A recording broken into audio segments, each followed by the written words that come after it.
Great. Okay, House Education, March 14. We're going to talk a bit about, or following up on the conversation that we had last week with folks from the AOE and from the Department of Environmental Conservation, I think. We're talking about PCB testing, where it stands. And so there are sort of two things I'd like to talk about quickly today while we have Ledge Council here until 3. One is, we basically found out that it's going to require the legislature to come up with a formula to fund remediation. There's $30 million set aside. There's a proposal by AOE, but it's something that we have to deal with. And then the other thing is, we had a lot of testimony that really talked about our bigger vision for school construction and our and how the PCB testing helps or interrupts that work as we go forward. So I've asked Ledge Council here to come and talk about a bit about how complicated it might be to say, something, let's pause this program while we work on a greater school construction bill and fold in where PCB testing lies within that broader theme, as well as essentially what it is we need to come up with for funding. So I'm assuming that Michael O'Grady, you'll speak mostly to this. We do have Becky Wasserman here to help out with any discussion about the construction bill. But have I given you enough to sort of start talking and give the committee some background and guidance? Yep. So this is Michael O'Grady with Legislative Council. Over the past 2 to 3 years, there have been a series of acts that I'm sure you know of that have directed the Agency of Natural Resources to conduct testing for PCBs in indoor air within schools in the state. And there have been a series of appropriations for that. I think it's approximately $40 million that have been appropriated, and you probably have the exact number yourselves. Now the agency is using contractors to do the testing, and they're generally following both guidance and requirements that US EPA has in its rules for mitigation and or removal and disposal of PCB materials or PCB waste. And generally, there are tiers that EPA allows underneath those rules, meaning that if the testing comes back at a certain level, then EPA allows for mitigation, covering up the potential source, removal of a source that's small and does not require significant cost or activity, or closing off an area where a source may be and could contaminate or lead to contamination of students or the other users of the building. But there's also a provision that if the testing exceeds a certain level, that the owner of the building, the owner of the school, is required to do remediation of that structure because the level is thought to be too high and cause too much of a health risk to users of the structure. And you can't just mitigate, you can't just close off, you have to do something. You have to remediate. And so the agency has been testing. It's my understanding that they've tested 2 schools where they have exceeded, where the testing has exceeded those EPA's you must do something levels. So of that $40 million, you may want to consider leaving some of that or crafting language that allows for the completion of mitigation or remediation at buildings that exceed the EPA action level. But And then you might want to finish out any testing that's ongoing because it's ongoing. It's been contracted for, the money's there. If you say you're not going to go forward with that, you might actually have a contracts clause issue with that contractor. So there's already some consideration that's been provided. But other than that, I think you can pause the testing. You can say no more testing after a certain date, or no more initiation of testing after a certain date, and no more use of the money that's been appropriated unless it's necessary to complete mitigation or remediation or complete testing that's already been initiated. And then it's a question of where does that money go that it hasn't been expended. If you have already appropriated 40 million and you want to pause it and say there's 20 million left, what do you do with that? Does that go into a new fund for school construction? Does that just revert to the general fund? I don't know what you want to do with that money. And so that would be a question for you all. And then you probably want to have any contract that A&R has with the consultant doing the testing to be canceled. And that's authorized. The agency's contracts are governed by Administrative Bulletin 3.5. I don't know if everyone knows what that is, but I guarantee you nobody knows what that okay. So the Secretary of Administration puts out documents that govern how state agencies do multiple things, how they issue grants, how they enter contracts, how they do requests for proposal for contracts, et cetera. And one of those administrative bulletins, 3.5, is how an agency enters into a contract. And all of those state contracts are supposed to have what we call the standard terms and conditions. And Becky is our main contract drafter, and I back her up. And so we're pretty familiar with those standard terms and conditions. And one of those standard terms and conditions is called the non-appropriation clause. It provides that if a contract is reliant on an agency receiving appropriations, and at the end of the fiscal year, if the agency does not have enough appropriations from you, the legislature, to fulfill that contract, then the agency has the right to terminate or cancel the contract.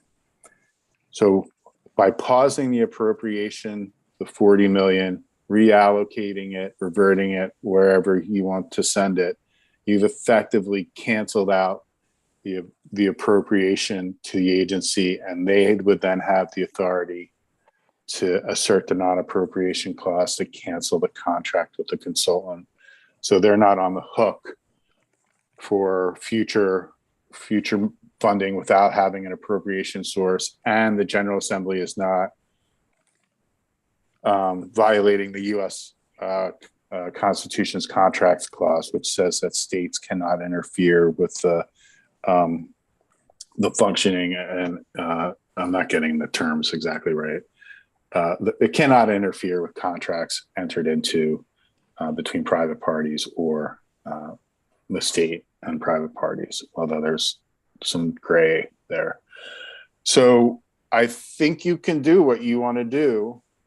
I would want to probably vet some of the language by JFO to see if any of the appropriations that went for PCB testing were ARPA conditioned or CRF conditioned, or in any other way conditioned, so that you don't inadvertently violate a federal or other requirement for the use of the money. And then I want to consult with you about where you want this money to go, what it's going to be used for. I looked at Senator Gulick's bill, which is, I don't know if it's a committee bill or or if she just has a draft out there. But it's a broad study committee that would incorporate, in theory, the need to look at PCB testing and to assess how much it would cost, and recommend how and if it should be financed by the state. It's not specific. It's just that general health and welfare considerations or requirements. If you wanted to be specific in a bill like Senator Gulick's bill, I think you could very well do that. It's a little bit of a slippery slope, because if you're specific about PCBs, do you now have to be specific about HVAC? Do you now need to be specific about your public water, drinking water system, which is likely going to be obsolete in a couple of years? Where do you stop being specific in the directive to a study committee? So my question is can we, in a bill, can we basically reference another unpassed bill? So in other words, we say, can we say we're going to pause this and, whatever, and direct a task force that is being created in another bill that hasn't been passed to take up this issue or to fold this issue in? Or do we just need to just cleanly pause it and then work the other side of the equation? So I've been here long enough to have seen all kinds of things happen.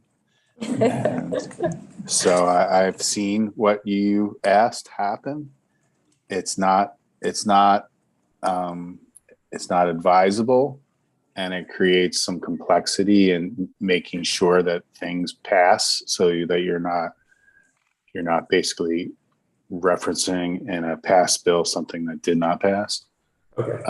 I think maybe, I don't know whether Senator Gulick's bill is going to move or not. But you could draft something, excuse me, you could draft something like that, or you could wait for it to come back from the Senate and add this language. Do you have a miscellaneous educational subjects bill? Yeah, we just sent it out. We just voted it today on the floor. They'll be sending one to us as well. But I hear what you're saying, and I think that's there's probably a clean way to do it. Yeah. Now the money, let's say there's $20 million left over from the 40, including paying for any remediation that has to go on. Can we set that money aside to deal with, as a fund to deal with environmental hazards in general? Whether it is PCBs, radon, lead in water, or as you have pointed out, water systems that are going to become obsolete in 2 years due to potential PFAS. So after I email, you can do that. You can put that money aside if it's not otherwise limited by ARPA or CRF or some other limitation, and that's what I need to confer with JFO about. Like, if it's ARPA money, it has to be spent within a certain amount of time. Okay. And will you have the time to do that if you're going to rely on the recommendations of the study committee? That might not be possible. I'm pretty confident this was money from the fund surplus. Right. I know I'm not going to get the exact number. It was either 22 or 32 million was the ed surplus. Right. 32. Yeah. Right. And what's the other 8? Was that general fund dollars to do the testing? There was a 4.5 appropriation, and that's the one where I don't really know where that came from. I have to look into that. The 4.5, I think, was to pay to do the testing. Right. We've been told that they need twice that to move forward. Yeah. So that leaves us another 3.5 that I'm not quite sure where that is. Yeah. I'm not, I don't, because there were so many, there were 3, if not 4 bills that made the appropriations. It would take a little work to piece them all together. Yeah. But yeah, you could set aside, if it's not otherwise limited, the money and put it into a fund. But I don't know how much good it's going to do. Let me just step back. I emailed Representative Conlon this morning about a rumor I was hearing that EPA was going to announce today that it was going to propose a maximum contaminant level for drinking water for PFAS, the forever chemicals. And they did like an hour and a half after I emailed Representative Conlon. And basically they're recommending that the standard be 4 parts per trillion for a combination of the chemicals. And it gets a little bit more complicated after that because they have this formula criteria too. But in any event, why is that important to your committee? Because schools, especially those that are on well systems, are public water systems that have to meet the Safe Drinking Water Act maximum contaminant levels. And in order to do that for PFAS, you're likely going to need to implement a POET system, a point of entry treatment system, which, you know, honestly, you could probably get for cheap for like 40 grand per school. But the problem is the operation and maintenance costs of those systems are about the same as what it costs to buy them. So your annual cost for any of those schools is going to be about, you're going to have a $40,000 cost just to run a POET system. Plus your HVAC, plus your radon.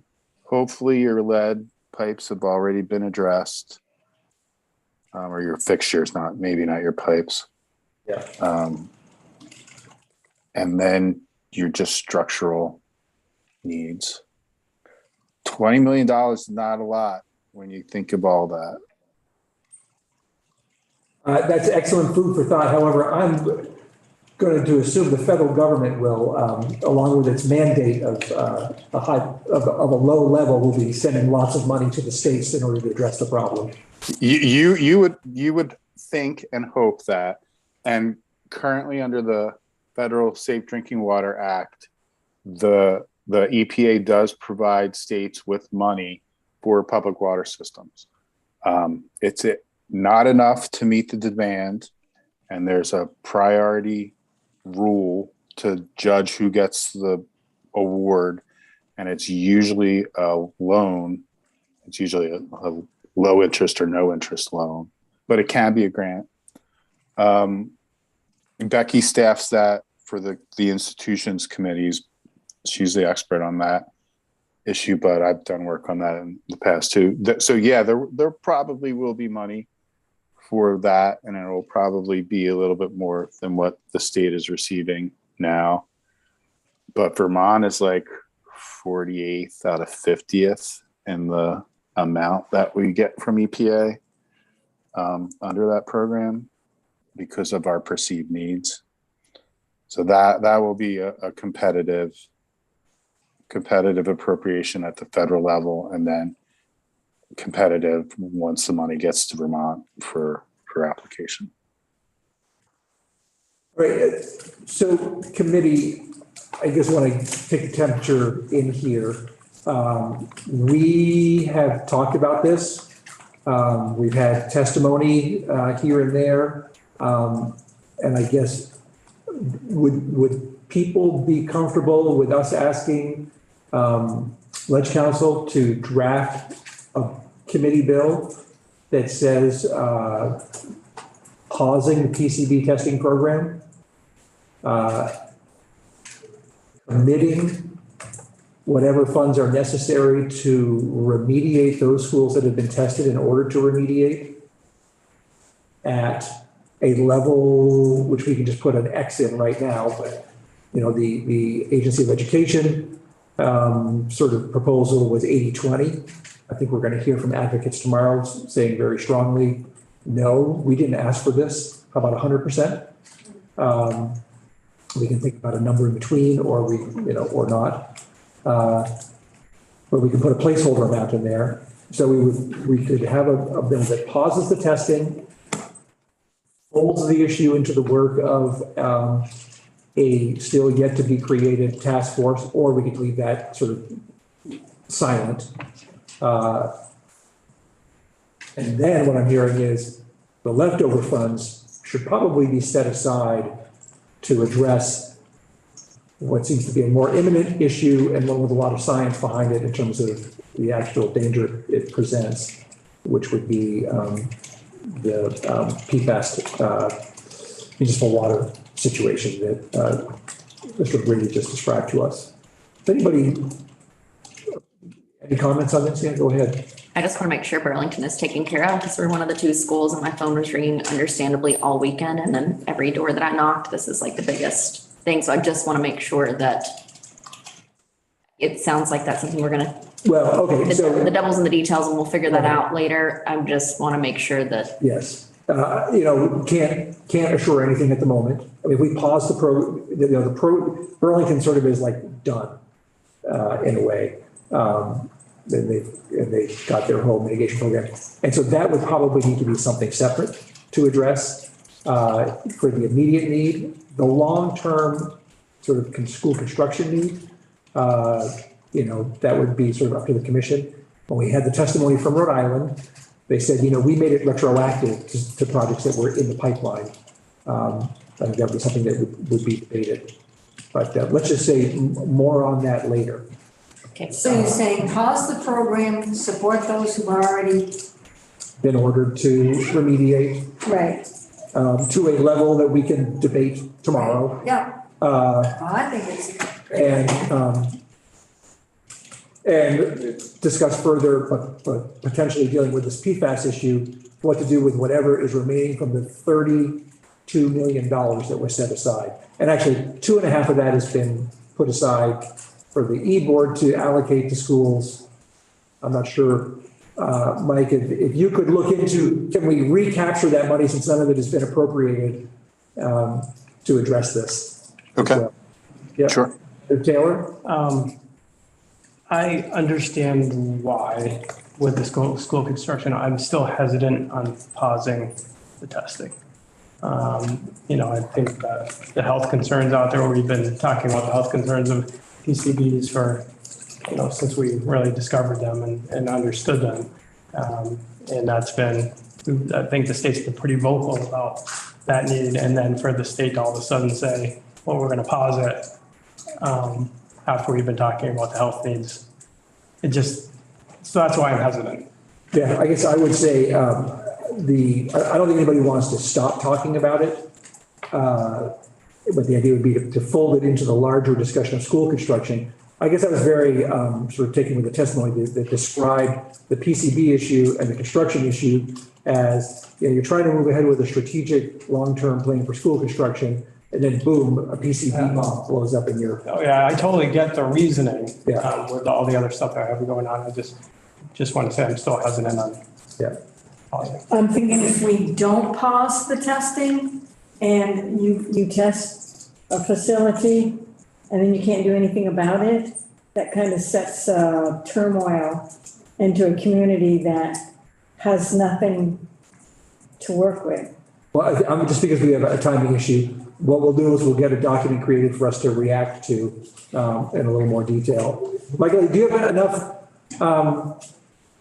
guidance to come up with something that would say A, pause, B, fund, and you can throw in an X for the percentage level, C, remaining dollars to be used, and for a placeholder right now, let's say to address new federal regulations on drinking water systems at public schools. So I want to clarify, EPA came out with their proposal. It's probably going to take like 2 to 4 years before that. Right. Then let's put that in language just for now that says remaining dollars to be determined by the to be determined, to be set aside until a recommendation comes from a school Sure. construction task force. Okay. That'll give us a document that we can post and react to and debate a little further here. Would you allow me to talk with JFO about Go. any? Yes, please. I think there's, yeah, to get a handle, if you can get a handle on where the money is and the various pots and the numbers, that would be great. Okay. All right, I can do that. Great. We will, we'll close out this discussion right now. And the Secretary of Education has joined us. We still haven't changed the name of the committee, Bill, because it was, we had originally talked about it being an act relating to accountability and oversight. We'll get that language back in there. But this is hear from the Secretary to talk a bit about our committee bill, which the agency has not weighed in on. And we look forward to your testimony, Mr. Secretary, and welcome.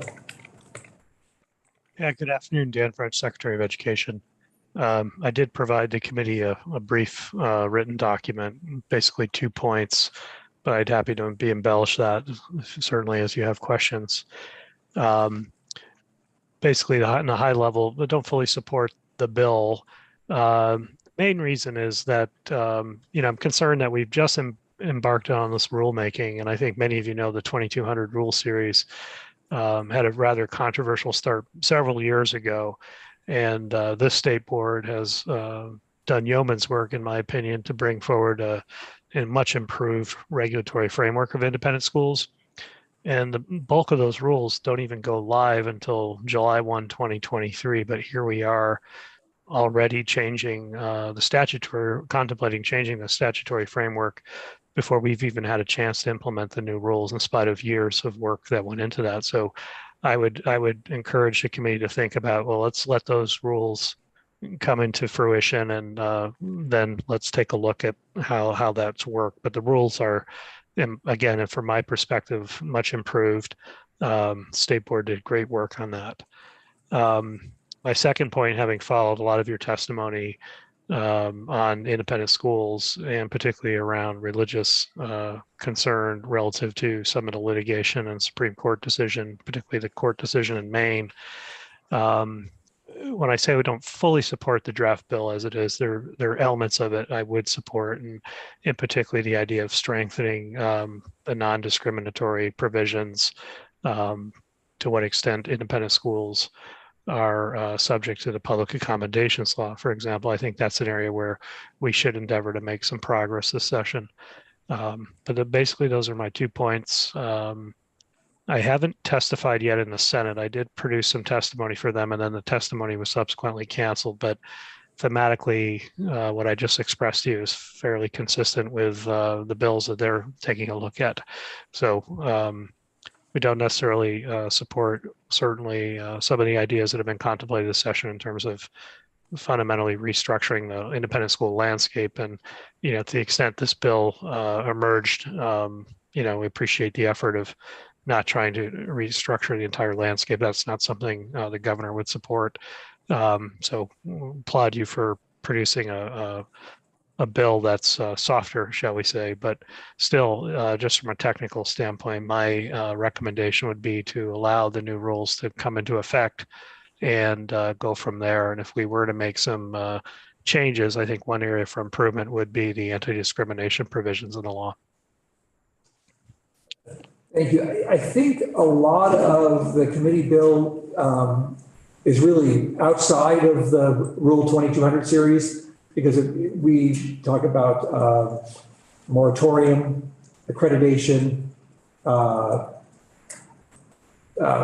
border sort of limits to where the money travels. So I guess I don't necessarily see those as being connected to the Rule 2200 series. Could you talk about that just a little further? I think the accreditation issue is central to the 2200 series, because we're having that conversation now with the state board and with NEASC and some of the other entities that are involved. The border issue is a new issue. again, I think, you were just contemplating the conversation or the impact of PCBs on school construction and bringing coherence. We're about to significantly modify the regulatory and oversight framework of independent schools through a new regulatory scheme. My inclination, again, on a technical basis, is let's let settle in before we make additional changes. It's always been problematic to develop sort of a coherent approach to regulation when multiple variables are changing simultaneously. So I would just encourage us to let the rules go forward and then see where that plays out and really get a little sharper focus on what the policy intention here is with independent schools. Representative Stone has a question. Hi, so looking at the 2200 rules, I'm wondering if you can answer what are the mechanisms to make sure that those are implemented? I know like when schools are getting accredited, but after that, like what are the mechanisms that you have in place to make sure that these schools are continuing to follow what the 2200 rules lay out? You mean after they're approved, like sort of Yes. on a daily basis? Yeah. I don't think we have such a mechanism. And we don't, I would argue we don't have a similar mechanism for the public school system either. Follow up with anything? I will say that, as I mentioned, the district. Could you clarify that a little further? Yeah, part of my, my favorite topic, the district quality standards and QAR, is really designed to get at the public school aspect of that. I think the question was more along the lines of, okay, within the Rule 2200 series, we've got a number of requirements. What's the, correct me if I'm wrong, but what's the enforcement mechanism from the AOE point of view? Yeah. Yeah, I agree with Representative Stone's characterization that, 2200 isn't designed to provide ongoing enforcement or supervision. It's an approval process. So what happens when there is a claim of discrimination or? There's a complaint process in the regulation that we've seen be exercised in the past. So, for example, public school might have a complaint about the independent school's staffing of a special ed program or some other aspect of the rule. So there's an explicit complaint process for people to file complaints, and then that would be investigated. So it's complaint driven. Yes. I interpreted Representative Stone's comment to say, are we out proactively supervising independent schools or doing some sort of, let's say, inspection or otherwise boots on the ground sort of analysis of how they're complying with rules? That kind of mechanism does not exist. Okay. I think that was probably part of your question, right? It was. Is there proactive? Okay. Right. There are all these rules, but like, what are you doing to ensure that they're implemented? So thank you. Representative Austin. Yep. So you had mentioned the QEA or QAR.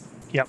Quality assurance regulations. Yeah, so when you notice, I imagine that's data driven, and if you look at data of schools, performance data, if they're really not meeting, proficiency, what do you have to mandate that they do something different in order to meet proficiencies? Well, the quality assurance regulations that are being proposed, now these are open for public comment right now, right, would basically embellish our existing accountability system. So under federal law, and what I'm talking about here in terms of quality assurance only applies to public schools. This is not applicable to independent schools per se. So what we're seeking to do under the new rules is to add to sort of the definition of identification of schools. And the identification currently more or less solely exists on the idea of proficiency and student outcomes. What we're proposing to do is subject that criteria for identification to also include a second mechanism, which is a rating of the central processes that are directly implicated with student outcomes, like curriculum, local assessment planning, and so forth. So that's new, fresh regulation that right now is under open for public comment. if that's adopted, some version of it's adopted, that will necessitate us revising our ESSA state plan, which is our agreement with the federal government how to do accountability for the public school system. Again, I would encourage us to let the new rules in 2200 go forward. I think once we get the lay of the land with that, we would then seek to also consider the implications of the QAR type process on independent schools as well. But I think at the heart of that conversation is the conversation about what do we mean by independent, you know? So, and it's also important, again, we're designing the QAR process for public schools to be implementable, meaning we have the capacity to implement it. It's not too complex of a process. We have to consider the trade-off with independent schools as well, considering I think it's less than 4% of our students are involved in independent schools. So we wouldn't want to create an elaborate process that is difficult to stand up, but then is making a very limited impact on the quality of the education system. But again, I can see a path of all these things evolving consistent with the evolution of 2200, which again was a fairly consistent or contentious process going way back. This state board has made considerable progress on that. I'd give it a fair shake and let it be implemented.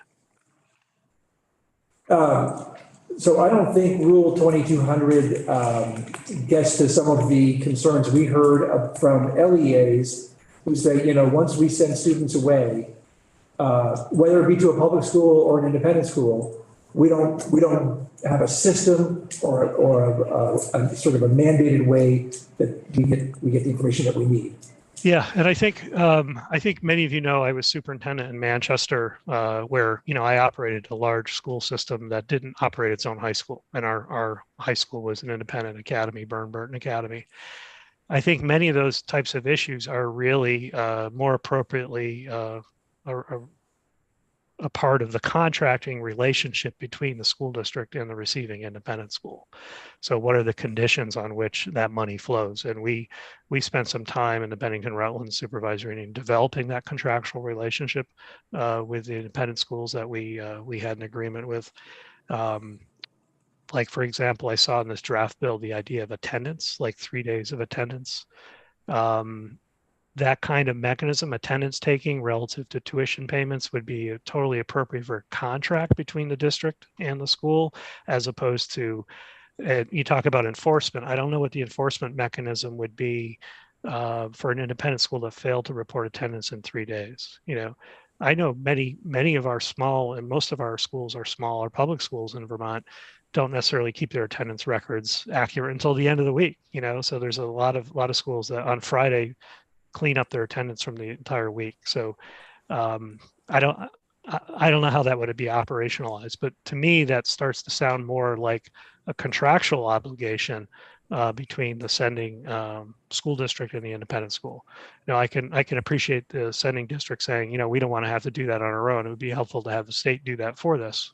I get that, but I think still there needs to be some contractual relationship between the sending district and the independent school. I think what we've heard, though, is that sending districts are hesitant to use tuition payments as a tool of enforcement. In other words, I don't think that they're terribly excited about the idea that to threaten withholding payment for certain things. And the point about attendance, for example, we wouldn't have put it in there if we hadn't consistently heard complaints about not knowing that a kid had been missing school for 2 weeks. And in terms of contractual language, we've consistently heard from superintendents, I've got 13 schools, I've got 11 schools, I've got this many schools. I can't necessarily negotiate every contract, and that it really sort of needs to come from the top down in many cases. Yeah, that's all the reality of boots on the ground in Vermont, for sure. I mean, again, looking at my experience, we had a large number of independent schools. I don't think most school districts, again, only 4% of our kids are in these schools. I don't think most school districts have that many independent schools to manage. I think I probably had the most of any. But again, just looking at the draft bill from a critical lens perspective, I don't know how. So, what would happen to an independent school who failed to report their attendance in 3 days? I think that's what the language would. Well, I think that we Would the passed public school then say you are no longer eligible for public tuition dollars? I suppose, however, I think we pass laws on a regular basis that require things, the AOE does for school districts, that assume everybody's going to do what they're supposed to do. Yeah, I mean, again, what would be the practical implications of an independent school failing to report it? To your point, Mr. Chair, you said that, the sending districts don't want to be in a position to withhold tuition payments for failure to do things. Isn't that exactly what's being contemplated in this draft? That if an independent school, for no fault of his own, again, in a pattern very comparable to public schools, fail to report attendance in 3 days or 3 consecutive absences or something like that, what would the public school district do at that point? They would say, we're no longer, back to your tuition, withholding tuition. Isn't that precisely the mechanism they would bring to the table? Well, I suppose they would, but I think if you have a rule or regulation or law that says that you need to comply with this and you don't, then you have a very clear violation of a rule, which, sort of takes a little bit off. We, just again, my practical experience operationalizing this, we would get tuition invoices and we would go through those on a detailed basis on a per diem basis, looking at kids' attendance, and we would not pay those bills unless it matched up, So that's part and parcel, I'm saying, fortunately or unfortunately, of being a steward of public funds when you're establishing these relationships with independent schools. But that was an essential function of our central office, to manage those tuition payments and to ensure attendance and that the invoices were accurate. Representative Buss has a question. Hi there. I mean, it sounds to me as if we're in the same boat with the 2200 series as we are with the potential things in our committee bill. So if we are consistently putting through rules and we want to put something through in legislation, if there's no follow through, then where are we with everything? I mean, it's a great point. And I think, I didn't mean to cut you off. Go ahead. I'm sorry. Oh, the other thing I was just going to say was, I think it would be so much better to have something be in legislation so that it was consistent in all contracts, so that the individual, with so many contracts, we're talking about over 100 different contracts for all of our independent schools. That seems to be a lot. So making that consistent across the board seems to be better governance to me. Yeah, I mean, I think the issue of contracting is a fruitful topic of discussion. I mean, I put that spin on it. It's slightly different than just leaving it in statute, but looking at the contractual mechanism, because ultimately that's where the responsibility will lie. What we could do in statute to help districts with that contracting, it's an interesting conversation. But again, we are, and I'm saying we on behalf of the state board, we've been charged as a state board to improve the regulation. The General Assembly set this in motion under Act 173. This was a very contentious topic before 173. 173 set that in motion, and the state board delivered on that through elaborate stakeholder involvement. And now, even before a chance this goes live, we're already contemplating, well, how do we, the regulations that haven't even gone live, we're already contemplating, well, how do we enforce them? It's a great question, but the regulations themselves have not gone live yet. But I think, the themes of accountability are important ones. And again, I wouldn't necessarily just draw the distinction between independent publics. Again, the vast majority of public school districts don't have any experience to a large extent contracting with independent schools outside of like therapeutic settings. For the most part, if they're an operating school district, they're not tuitioning students outside the district. That's why less than 4% of the students. It's not necessarily true. You can be both operating a public school and tuitioning students. If you operate a K-8 public different levels of schools is possible for sure. You're saying you could operate K-8 but not a high school, right? Yeah, absolutely. What I'm saying is the vast majority of our districts operate schools at all grade levels and are not tuitioning students at all, except for therapeutic environments. Right. That's I definitely guess true. I'm not sure what point that goes to. Well, I'm just saying there are specific ecosystems in the state: Burton, St. Johnsbury Academy, Linden Institute, Grand Isle, a bit around Thetford, where there are patterns of tuitioning. So to portray this as a systemic issue when it's really confined to a small number of ecosystems, that's the point I would make. Right, but we're only talking about those quote ecosystems. In other words, these aren't, absences being reported to an LEA is not an issue in a unified school district that operates a K-12 system. Progress reports, knowing how your students that you are ultimately responsible for are doing isn't something, tracking that progress isn't something that a K-12 system that operates its own schools has to do, because it's all already part of who they are. Yeah. And is it just to say that because it only affects 4% of students, therefore why bother? Yeah, I wouldn't say it that strongly, but I would just, again, I've been following some of the deliberations, and you've taken a lot of testimony on topics. I'm always struck again that I would just say personally, I had extensive experience operating an ecosystem that was a public-private mix. And that isn't necessarily the case in many of the places that are concerned about this issue. But I think there's definitely room for improvement. But I'm again, asked for my perception of the bill. Compared to some of the other legislation we're seeing being proposed, that's proposing, frankly, a fairly radical remake of the landscape. We don't support that.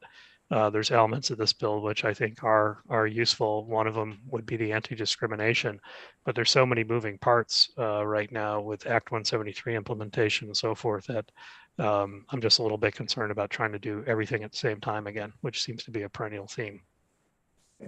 Representative Brady. So if the vast majority of our districts are operating schools K-12 and are not perhaps day-to-day in the tuitioning world, and it's about 4% of our students, is it correct to assume that it's about 4% of our resources, the AOE's resources, time, energy, the state board's time, energy that's spent on private schools or independent schools receiving public dollars, or is it more than 4%? Yeah, I mean, it's a great point. It doesn't correlate that way because, what becomes an administrative drain on resources is really, a function of other things, such as the complexity of the process, which is, not to draw a tangent, but one of the reasons we're seeking to simplify the home study regulations. But it's precisely that question that we're trying to wrap our arms around right now. We have, as a result of COVID, we have a backlog of independent school approval, and we're trying to work our way through that.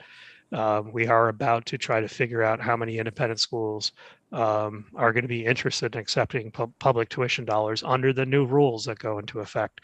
And there's no real clean way to do that other than to basically do some trainings and say at the end of the trainings, how many of you are interested in pursuing this, just so we can understand the scope of the issues so we know how to staff that work. But I think that's why bringing the QAR process online simultaneously, that will impact a part of the agency that's going to have to be reconfigured essentially to provide broader quality assurance for publics and independent schools. And, again, I'd like my preference would be to have a real sort of solid articulation of the rules, which I think we now have in 2200, give them a chance to be implemented and give the agency a chance to develop a staffing pattern around that. But I am, to your point, I am increasingly concerned that this is becoming a more complex issue for us to administer than we currently have capacity. And I also think at some point we should be exploring the cost of that. Like, what does it cost for us to supervise the independent schools? Representative Stone. Sorry, I'm just going to keep going back to this, the 2200. When you say that you want to wait to see how they're implemented, but there's nothing in the 2200 rules, and you said that there's nothing there to follow up to see how they're implemented. What is your plan? Well, like when you say that, like, how are you going to make sure that happens? When you say, like, we're going to wait till the 2200 rules kind of settle, what does that look like? What does that process look like to make sure that they're working the way that you? Yeah, I wasn't. Them to. Yeah, I wasn't speaking to the implementation. I was speaking to the immediate need right now to figure out how many independent schools are actually going to be interested in accepting public tuition dollars under the new rules, and we don't know that answer right now. That's a central theme of the independent school rules that were contemplated under 2200 in the revisions. So they have to comply with new requirements. We have an obligation, I think, on part of the agency to reach out to them and to figure out how many of them want to move forward in this new landscape. We don't know the answer to that yet. So that's the first step. Do you have a plan in place to get that information? Yes, we're scheduling basically a series of webinars in April and then hoping to do a poll at the end of April. We've lost some staff in our special ed area in particular, so we're in the process of restaffing a key section of the agency that's involved in this area. But that's our plan right now, is to figure this out in April. But I interrupted Representative Stone. All right, and will those polls and seminars be mandatory? I just want to know like how you're expecting to get the data.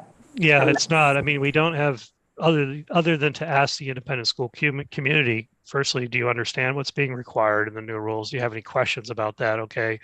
And then how many of you are interested in proceeding? And the independent school community is anxious for us to ask those questions of the group, but we have no other way of sort of polling them, if you will, other than, through inviting them to give us that information. You talked about QAR applying to both public and independent schools, yet I think in your testimony previously, you only talked about QAR as it applied to public schools and not both. Yeah, I'm not anticipating the proposed QAR rules to apply to independent schools. What I was speaking of in trying to make a connection that I think the agency's on a path, the general theme of the DQS, the district quality standards, and the QAR is to increase the agency's oversight functions, which, our observation is that they're pretty minimal and we want to get into that space. I think there are implications for our oversight of the independent schools that are yet to be explored. So what I'm anticipating is that the QAR conversation will ultimately promote a larger conversation of quality assurance that could have implications for independent schools. To Representative Stone's point, we don't have any ongoing QAR process currently. I'm going to leave because I have a meeting I have to go to at 3:30, but I'm going to turn it over to Representative Brady to see if there are more questions. Thank you, Mr. Secretary. Any other questions from the committee? We have 15 minutes left. Oh, just one. Representative Austin? Sorry. Yeah. Just, how much time are you anticipating it will take for the 2200 rules to be, we're at a point where you can begin to, do some assessment?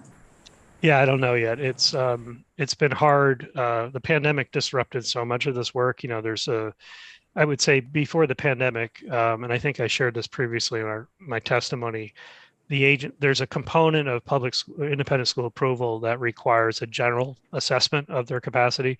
And typically the agency had been contracting that out, usually to a retired independent school head, if you will. Prior to the pandemic, we had made a decision to bring that back in-house and do it ourselves. So we were in the process of figuring out a staffing pattern on how to do those site visits, and particularly when special education programs were involved. Then the pandemic hit. So we were trying to, staff up a more direct approach, if you will, inside the agency. The pandemic hit, and that put all of our site visits on hold. Like we couldn't do any of those visits. So now we have this backlog.